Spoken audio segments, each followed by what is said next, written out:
We had a $1,000 a day habit at that point, and we were doing it all the time. I was at my bottom. I said, God, you know, I'm going to end up killing myself doing this. I don't want to live like this anymore. Help me. You got to help me. And he helped me within 12 hours.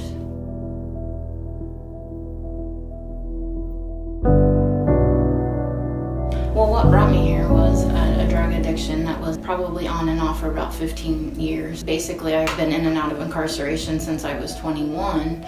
So, you know, at 33, finally, the light came on and said, hey, you know, you got to do something different. I just believe I had a spiritual awakening. I do have 4 children that I have put through the hell of addiction with me. Finally, the spiritual awakening occurred and said, you know, you do not want your kids to bury you.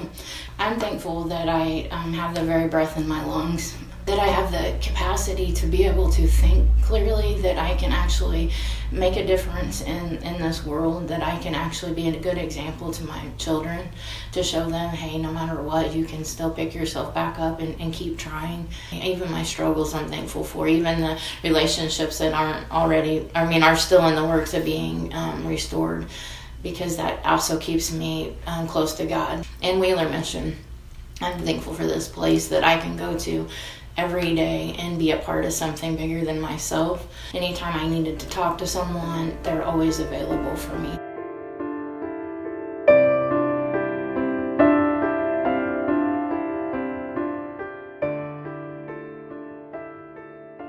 I was trying to find something to make me feel loved, and you know, it went from relationships to addiction, you know, kind of back and forth. So I can see now the void that I was trying to fill was really my relationship with Jesus. That's the end all be all to where I'm at now.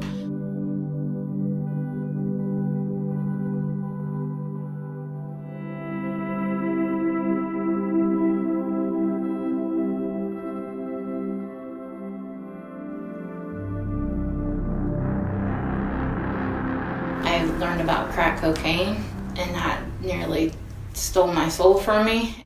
There was no logical thinking after I learned about crack cocaine. It just goes on and on and on. Hence, you will sell everything. You've prostituted yourself. I mean, all the stuff is like morals and values are off the table. The relationships with my children is the most valuable thing to me, and it robbed me of that as well.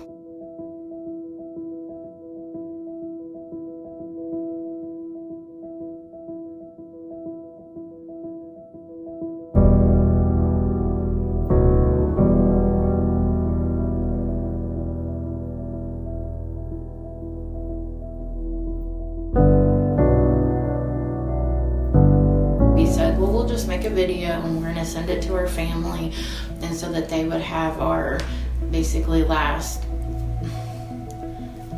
conversation from us, because if we die doing this, at least we could say something to them. Finally, I'm just crying out to God, like, please help me, because I'm going to end up killing myself. I don't want to live like this anymore. And then that next day we ended up getting arrested. And then that changed the course of my history, my life.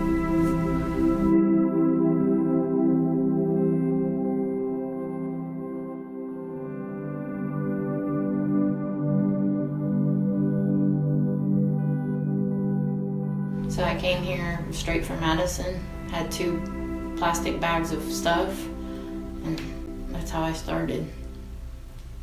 Thank you for Wheeler Mission as a whole, God. Thank you for our recovery, and thank you for the caregivers of our children. We love you so much in Jesus' name.